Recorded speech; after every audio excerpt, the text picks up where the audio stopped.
Thank you, Madam Speaker.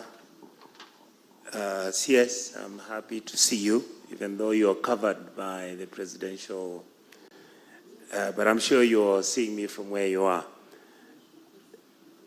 First of all, I would like to say that I'm happy that you're dealing with this issue. I have previously, as you are aware, worked in the same position you're working now.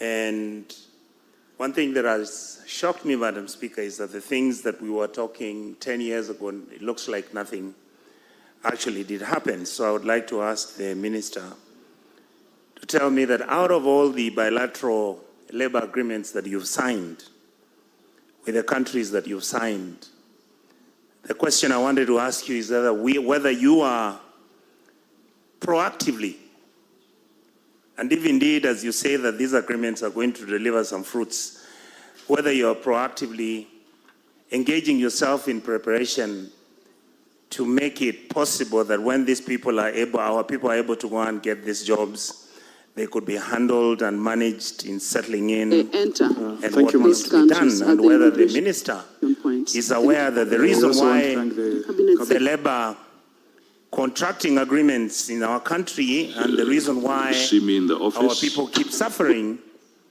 out there once they go to those countries to work is because most of those agreements are actually hidden.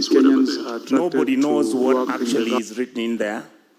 Nobody understands what the terms and conditions are. So I'm hoping that when the Minister has signed those agreements, he will enable the Labour Committee of the Senate to interrogate that agreement and make sure that we are able to understand what is in it and what we have gained, and if any, what the terms and conditions are. Madam Speaker, the last issue, which is a continuum of the same question I'm asking, is that I don't know whether the CS is aware that if you look at social media, somebody came and posted where they say that they are currently in the US, in Iowa, and out of the 400 people who are now Kenyans who are working in Iowa, this gentleman realized that all the 400 come from one given Kenyan community. The question I wanted to ask the Minister is whether he's aware that his government is recruiting individuals according to their tribes and shipping them over to whichever country they are going to work, and whether he is trying to solve that problem given the fact that Kenyans are expecting equity and fairness when these opportunities come, particularly given that many of us in the Senate represent the county governments. Can the Minister promise this House that when those positions come out and they're going to be distributed to Kenyans, particularly those ones that are targeting certain areas, that all our 47 counties are going to be included, and they will also get the small cake of whatever that the government is trying to bake? Thank you, Madam Speaker. Prime Cabinet Secretary.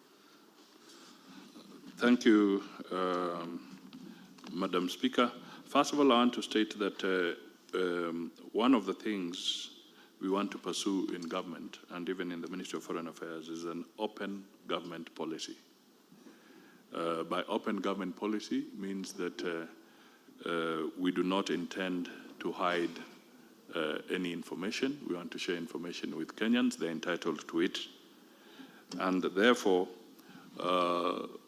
when we conclude any MOUs, they shall not be hidden. They shall be made available to the relevant committees of Parliament.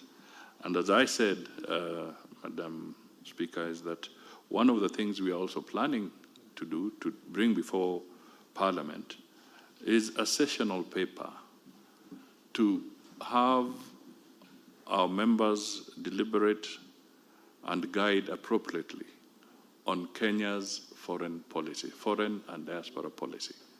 Because all along, this has been confined to the executive, documents are confined to the executive. We want, for the first time, a comprehensive discussion on Kenya's foreign policy. And some of these issues, I'm sure, we will benefit, that document will benefit immensely or be enriched immensely from the wisdom of Parliament. The second thing that I want to emphasize is that these recruitments have been largely private sector driven. They have not been government driven, but the government will not entertain an ethnic driven arrangement when getting people opportunities outside the country. Madam Speaker, some issues are historical, and we all know them.